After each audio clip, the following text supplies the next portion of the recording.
For 6 years, the air over Great Britain and continental Europe had been a heavy, thrumming soup of engine noise. The constant, low-frequency vibration of thousands of synchronized Merlin and Hercules engines had become the background radiation of human existence. You didn't just hear the war, you felt it in your teeth and your floorboards. Then, on the morning of May 8, 1945, the vibration stopped. The announcement of VE Day, Victory in Europe, hit the RAF airfields like a physical wave of relief. At the fighter bases in Kent and the bomber dispersals in Lincolnshire, the tension that had held men's spines rigid for years simply snapped. The scramble bells, which had once signaled a desperate race for survival, were now being rung by laughing airmen just to hear the sound without the fear. At an advanced landing ground near the German border, the news arrived via a crackling radio transmission. Winston Churchill's voice, gravelly and triumphant, confirmed what the men had been praying for: the unconditional surrender of the Third Reich. For the pilots of the Mosquito plane squadrons, the news was surreal.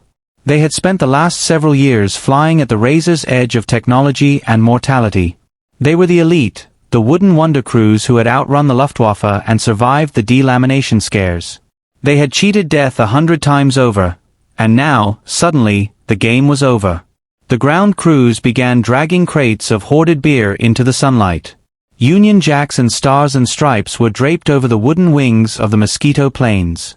The stress of the one-hit-equals-death reality of their plywood aircraft was replaced by an intoxicating, dangerous euphoria. To these men, the war wasn't just a geopolitical event, it was a statistical mountain they had finally finished climbing. They were the survivors. They were the ones who would go home, get married, and forget the smell of high-octane fuel and wood glue. But for some, the transition from combat pilot to civilian was too abrupt.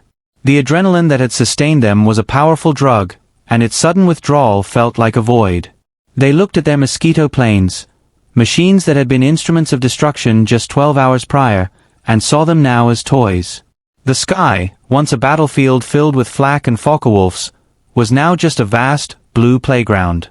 There was a specific kind of madness that took hold on Victory Day.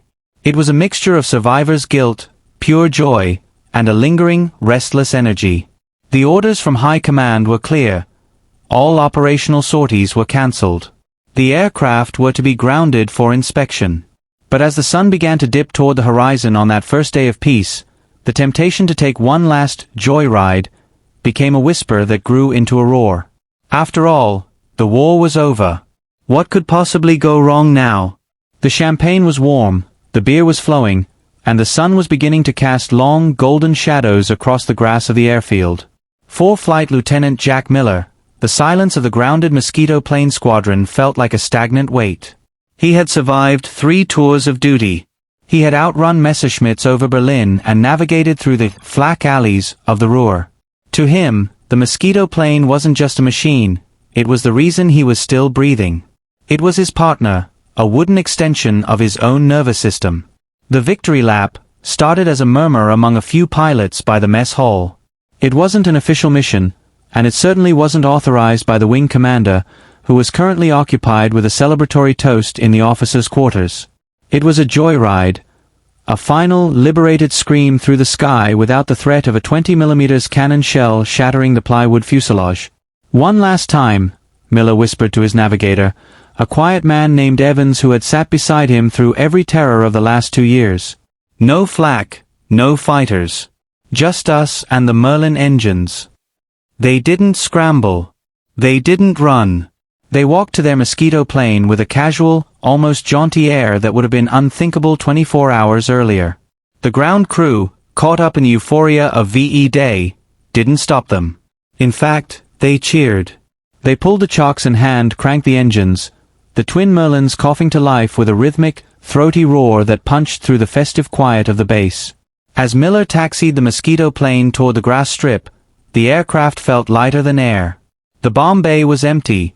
The wing tanks were half full. Without the weight of thousands of pounds of high explosives, the Wooden Wonder was a different beast entirely. It was twitchy, responsive, and incredibly fast. As he pushed the throttles forward, the acceleration pinned them back into their seats. They lifted off into a sky that was finally, truly theirs. From 2,000 feet, the world looked transformed. They flew over the nearby villages where people were dancing in the streets, bonfires already beginning to dot the countryside.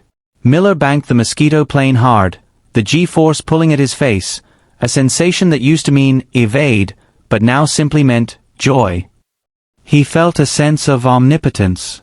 The war was over, the wooden wonder's weakness no longer mattered because there was no one left to shoot at the glue lines. But this was the trap of Victory Day. The scare factor, the healthy, life-saving fear that keeps a pilot sharp, had vanished. In its place was a reckless, high-altitude intoxication. Miller began to push the Mosquito plane into maneuvers he would never have attempted during a mission. He was wringing it out, testing the limits of the plywood and spruce. He decided then that the ground crew, the men who had patched his wooden wings and kept his Merlins humming through the darkest nights of 1944, deserved a show. He would give them a victory pass they would never forget. He pushed the nose down, the airspeed needle sweeping past 300, 350, then 400 miles per hour. The airfield rushed up to meet them, a narrow green rectangle filled with tiny, waving dots. The airfield at Manston was a sea of blue and khaki as the ground crews, mechanics, and WAF spilled out from the hangars and into the open air. The sound of the twin Merlins, distinct and predatory, cut through the cheers. It wasn't the heavy, rhythmic drone of a formation. It was the high-pitched, tearing scream of a single Mosquito plane in a power dive. Every head turned upward. Jack Miller felt the airframe of the Mosquito plane begin to vibrate. This wasn't the delamination rattle of a cannon hit. It was the sheer force of the atmosphere trying to hold back 30 tons of wood and liquid-cooled muscle. At 400 miles per hour, the air ceases to be a gas and begins to feel like a solid. The control yoke, once light and responsive, turned leaden in his hands. To move the elevators even an inch required the full strength of his shoulders. "Watch this," Miller shouted over the intercom, his voice crackling with an adrenaline-fueled high. Evans, the navigator, didn't reply. He was braced against the seat frame, his knuckles white against the birch plywood interior of the Mosquito plane. He knew the math. At this speed, at this altitude, the margin for error wasn't measured in feet, it was measured in milliseconds. Miller pulled the nose of the Mosquito plane level just 50 feet above the grass. From the ground, it looked like a gray-green blur, a phantom ship riding a cushion of compressed air. The sound hit the spectators a split second after the plane passed, a physical thump of displaced atmosphere that knocked hats off heads and shattered the windows of the control tower. It was the ultimate salute. The men on the ground erupted in a roar that was swallowed by the Merlin engines. But Miller wasn't done. The wooden wonder was performing like a dream. He felt invincible. He decided to pull the Mosquito plane into a steep, climbing victory roll right over the center of the airfield. It was a maneuver designed for Spitfires, not for twin-engine wooden bombers, but the euphoria of WWII Day had blinded him to the physics of his own aircraft. As he began the bank, the stressed-skin philosophy of the Mosquito plane was put under a load it was never meant to endure in a peacetime stunt. The centrifugal force began to pull at the glue lines and the balsa core. Miller was fighting the heavy controls, his muscles burning as he forced the heavy wooden wings to rotate. Below him, the ground crew watched in hushed awe. They saw the belly of the Mosquito plane, painted in its distinctive sky duck-egg blue, flash in the evening sun as it rolled onto its back. For a moment, the aircraft hung inverted, perfectly symmetrical, a masterpiece of British engineering silhouetted against the orange glow of the first day of peace. It was the most beautiful thing any of them had ever seen. Then, the zen of the flight broke. Miller realized he had lost too much airspeed during the roll. The nose of the Mosquito plane began to tuck, a natural tendency of the heavy engines to pull toward the earth when inverted. He was too low. The victory pass had become a terminal descent. In the cockpit of the Mosquito plane, the world had suddenly inverted, and with it the laws of survival. Jack Miller was no longer a victor. He was a prisoner of physics. As the aircraft hung upside down at barely 200 feet, the two massive Rolls-Royce Merlin engines, the very heart of the wooden wonder, became a liability. Their immense weight began to pull the nose toward the English soil with a relentless, gravitational hunger.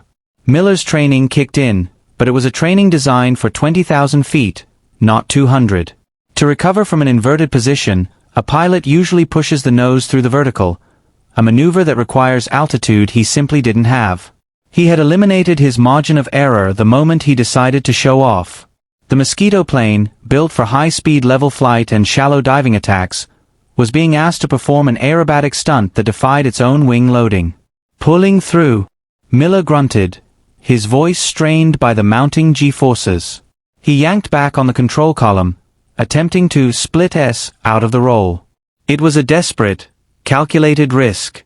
If he had enough speed, the lift from the wooden wings might catch the air and arc the Mosquito plane back toward the horizon. But the air was too thin, and the ground was too close. The stressed skin of the plywood fuselage began to groan, a low, wooden creak that vibrated through the floorboards. On the ground, the cheers had died in 1,000 throats. The mechanics who spent years lovingly patching the Mosquito plane's birch skin knew that sound. They knew that when a wooden airframe is pushed past its limit load, the failure isn't gradual. There is no bending of aluminum spars. There is only the catastrophic snapping of spruce. The Mosquito plane was now in a mush. It was falling faster than it was flying. The nose was coming up, but the tail was sinking. Miller slammed the throttles forward to the gate, the emergency power setting. The Merlins responded with a deafening, metallic scream, spitting blue flame from their exhaust stacks. For a split second, it looked like the wooden wonder might claw its way back. The belly of the plane cleared the tops of the hangar roofs by a mere 10 feet, the prop wash stripping the shingles off the wood. But the physics of the turn had one final, cruel trick. By pulling so hard on the yoke, Miller had increased the stall speed of the aircraft. One wing, the left, stalled a fraction of a second before the right. The Mosquito plane didn't just drop, it flicked. In that final millisecond, Miller likely saw the faces of the men he had flown for.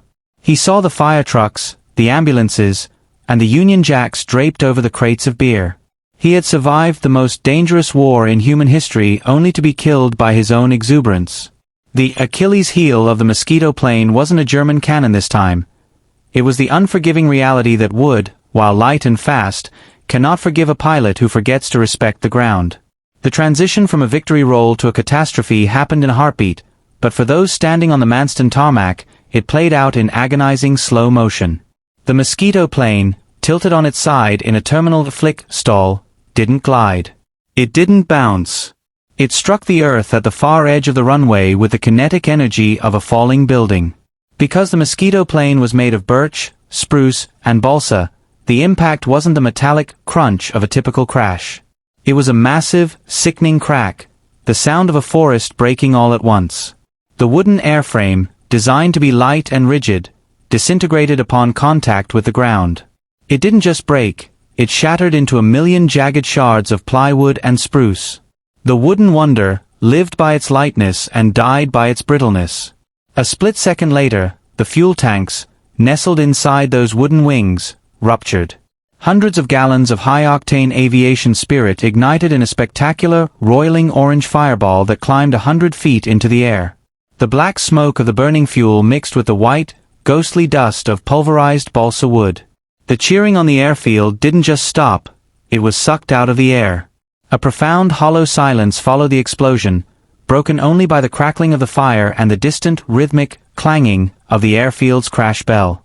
The men who had been toasted with warm beer minutes ago were now running toward the inferno, dropping their bottles and flags in the grass.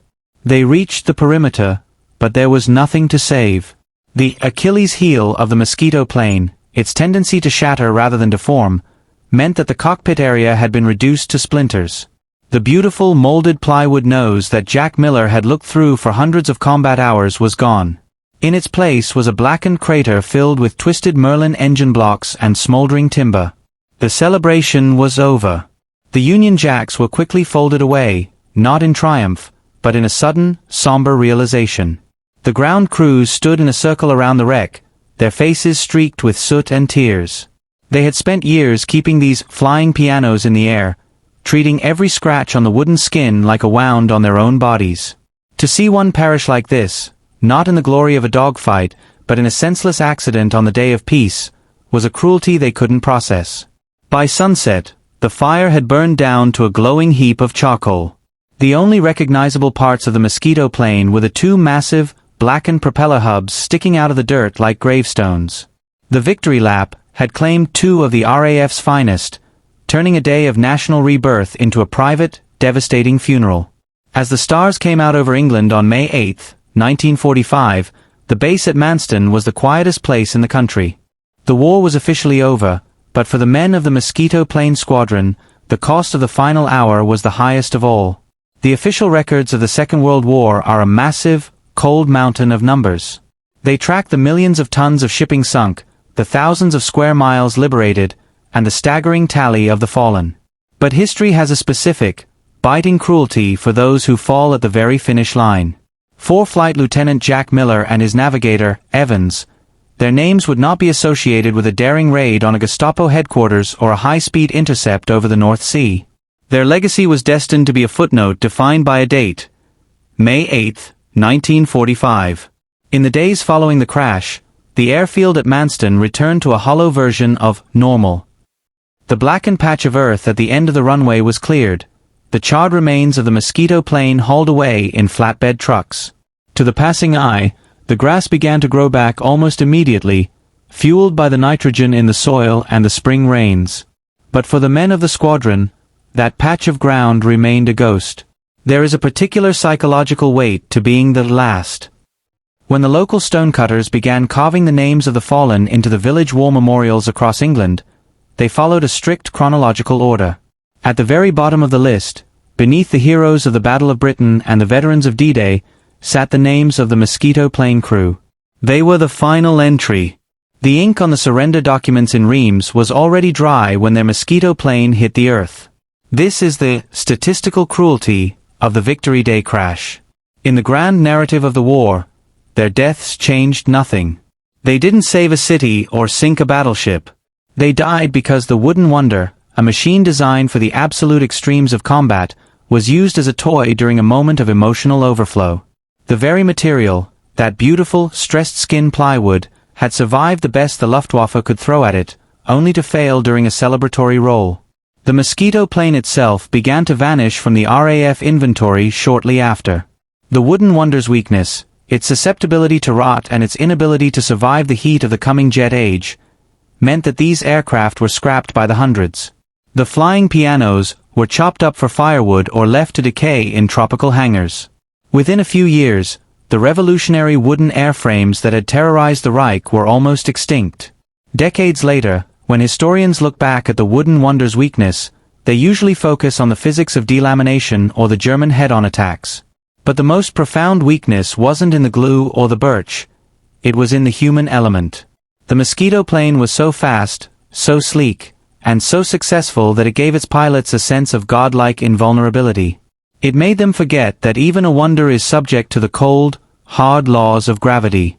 Jack Miller's name remains at the bottom of that stone monument, a permanent reminder that the war didn't end when the clocks stopped or the radios fell silent.